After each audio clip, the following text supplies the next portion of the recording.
Bismillahirrahmanirrahim. Assalamualaikum warahmatullahi wabarakatuh. Selamat malam teman-teman. Jumpa lagi bersama saya di sini, Bagus Baraja, di channel Gus Baraja. Senang bisa terus update membersamai teman-teman semuanya dengan menghadirkan atau memberikan sebuah edukasi lewat video ataupun lewat video audio seperti ini. Tapi insya Allah tidak akan mengurangi esensinya, tidak akan mengurangi manfaatnya. Jadi jangan lupa terus pantengin channel YouTube ini. Insya Allah akan terus upload setiap hari pukul 9 malam atau 21 waktu Indonesia Barat. Pantengin terus channel YouTube ini dan jangan lupa bantu subscribe, kemudian like jika kamu suka, dan di-share ke seluruh kerabat kamu. Mana tahu ada orang yang akan mendapatkan manfaat di luar sana dari video yang saya upload.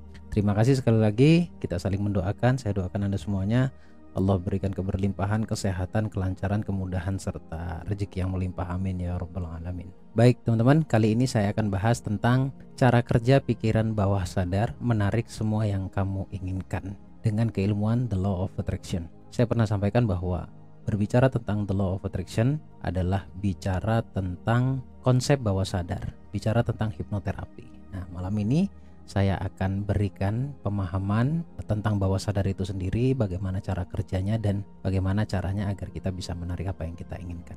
Pantengin terus channel YouTube ini, pantengin terus video ini, insya Allah kamu akan mendapatkan pemahaman dari video yang akan saya bahas. Namun sebelum itu, saya ingin sampaikan beberapa hal dulu. Yang pertama yaitu ajakan saya untuk Anda semuanya agar bisa ikut hadir di seminar online yang saya adakan, tepatnya nanti di hari Kamis tanggal 14 Desember pukul 19.30 sampai selesai, setengah 8 malam ya sampai selesai. Kita akan bahas tentang rahasia jalan kaya, tentunya dengan pemahaman serta nanti diajarkan prakteknya juga bagaimana menjadi magnet rezeki, magnet uang.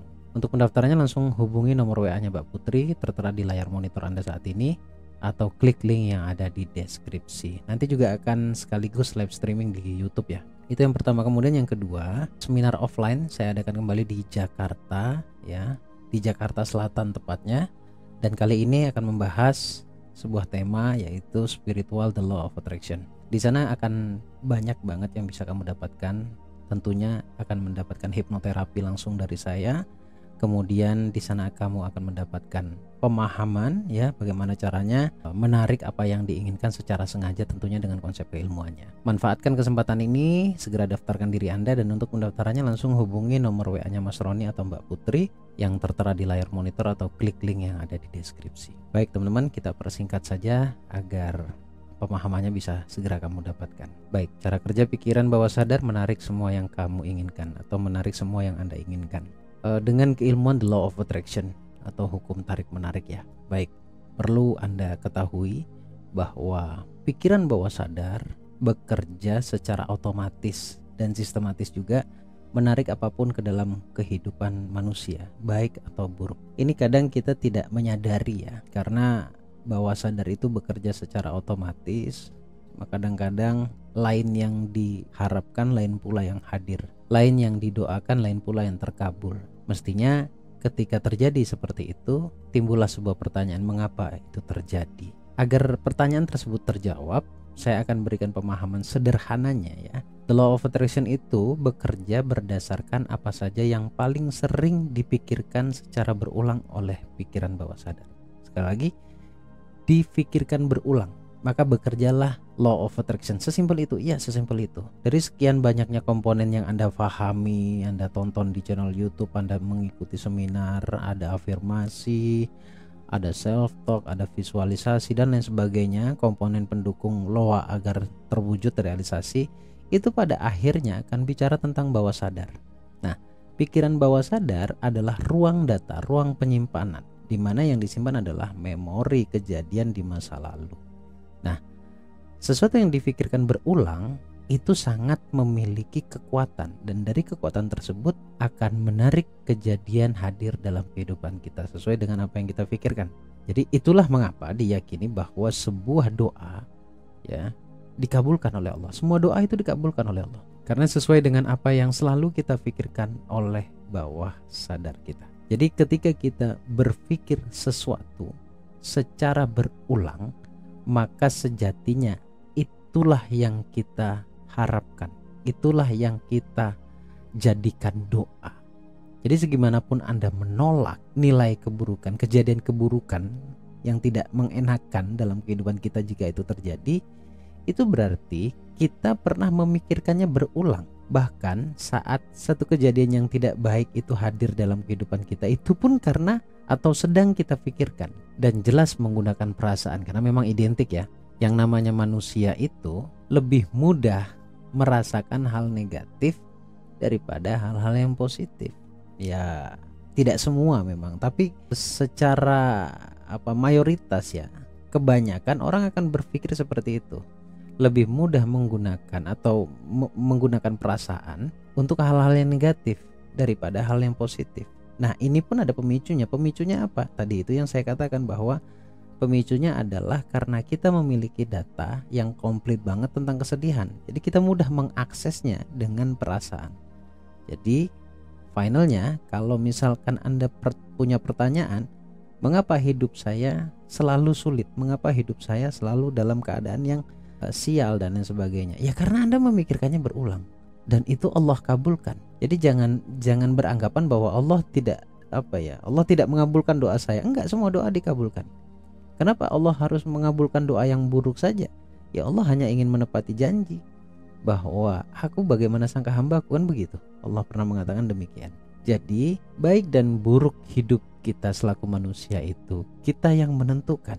Jelas juga ada andil Allah di sini. Andil Allah adalah sebagai pemilik sistem yang disebut dengan the law of attraction. Andil Allah adalah meng-ACC dan menjadikan apa yang sudah kita pikirkan. Maka kitanya yang harus bijak memilih apa yang harus kita pikirkan. Baik, 88% sampai dengan 90% manusia itu dikendalikan oleh pikiran bawah sadarnya. Jadi jika selama ini Anda berdoa lalu tidak dikabulkan, sepertinya doa Anda hanya mandek di pikiran sadar. Yang notabene kendali dari pikiran sadar itu hanya 12%, 10-12%. Jadi semuanya harus Anda nalar. Mestinya nggak begitu, karena tidak semua doa itu harus masuk akal. Kalaupun harus masuk akal, lalu Anda memikirkannya tidak masuk akal, itu bukan doanya yang tidak masuk akal atau keajaibannya yang tidak masuk akal, tapi akal kita saja yang nggak nyampe. Jadi setelah Anda jelas, kemudian Anda paham apa yang saya sampaikan ini, Anda akan berhati-hati setelah ini. Ya, setiap apapun yang tersimpan di bawah sadar itu akan bekerja secara otomatis mengendalikan kita dengan kapasitas 90%, mengendalikan manusianya itu 90%.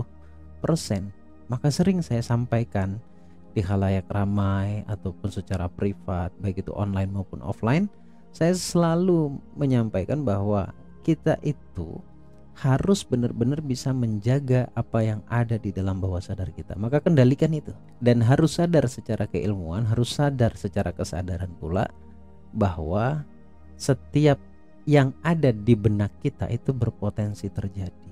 Jadi urusan keajaiban berhenti menggunakan logikamu, karena hukum the law of attraction atau hukum tarik menarik ini tidak pernah meminta izin kita untuk diberlakukannya satu perkara terhadap kita. Anda mau percaya atau tidak, ya law akan terjadi juga, akan berlaku untuk kita. Anda mau selain percaya atau tidak, Anda mau yakin atau tidak, kemudian Anda mau tahu atau tidak tentang loa ini, tetap saja loa itu akan berlaku untuk semua manusia. Kenapa? Karena itu sebuah sistem. Pentingnya dipelajari ilmu the law of attraction ini agar kita lebih bijaksana apa-apa saja yang harus atau bisa atau boleh masuk ke dalam bawah sadar kita. Jadi kita yang menentukan. Jika lebih dominan yang masuk ke dalam pikiran sadar itu hal-hal yang positif, maka bisa dipastikan hidupnya akan baik. Tapi begitu juga sebaliknya, kalau kita tidak bijaksana, kalau kita brutal, bahasa saya ya, yang difikirkan selalu hal negatif, dilihat, didengar, dirasa itu cuma memilih hal yang negatif, maka saya juga tidak heran kalau manusia tersebut hidupnya dalam kondisi yang negatif. Kesialan, kesusahan, kesedihan, kekecewaan, semua akan datang ya sesuai energi. Itulah loa itu, sederhananya penjelasannya seperti itu. Ketika energi kita positif, kita senang, kita happy ya, kita bijaksana, kita bersyukur dan lain sebagainya, maka itu berpotensi menarik hal-hal positif dalam kehidupan kita. Itu rumus sudah. Dan itu pasti terjadi pada setiap diri manusia dan tidak akan pilih kasih Allah di situ. Karena hukum alam semesta ini sudah berlaku sebelum manusia itu ada. Kenapa saya berpendapat demikian? Ya karena memang harus ada sistem dulu, harus ada ruang dulu. Katakanlah bumi, dunia, kemudian Allah berikan sistemnya, baru manusianya masuk. Setelah manusianya masuk, lalu berlakulah hukum tersebut. Jadi kesimpulannya, the law of attraction adalah sebuah fasilitas. Tinggal kita mau menggunakannya atau tidak. Kita pun mau menggunakannya pada hal positif atau negatif, kembali lagi ke hidup kita. Terakhir, sebagai rumusan agar Anda mengerti dan memahami bahwa yang terjadi dalam kehidupan kita itu tidak salah bim terjadi begitu saja. Oke. Yang pertama itu pasti kita memikirkannya. Jadi pikiran ini adalah sebuah alat. Ya. Pikiran itu pun tidak terjadi dengan sendirinya. Pikiran itu berdasarkan bawah sadar atau berdasarkan hati. Jadi muter di situ saja ya. Jadi apa yang ada di pikiran akan keluar menjadi perkataan, dan apa yang dikatakan akan berubah menjadi tindakan. Dari tindakan akan menjadi sebuah habit atau kebiasaan. Dari kebiasaan membentuklah menjadi karakter pada manusia tersebut, dan dari karakter tersebut akhirnya membentuk menjadi nasib. Nah, pikiran yang dimaksud adalah pikiran bawah sadar. Dari pikiran bawah sadar inilah akhirnya sebuah proses itu terjadi.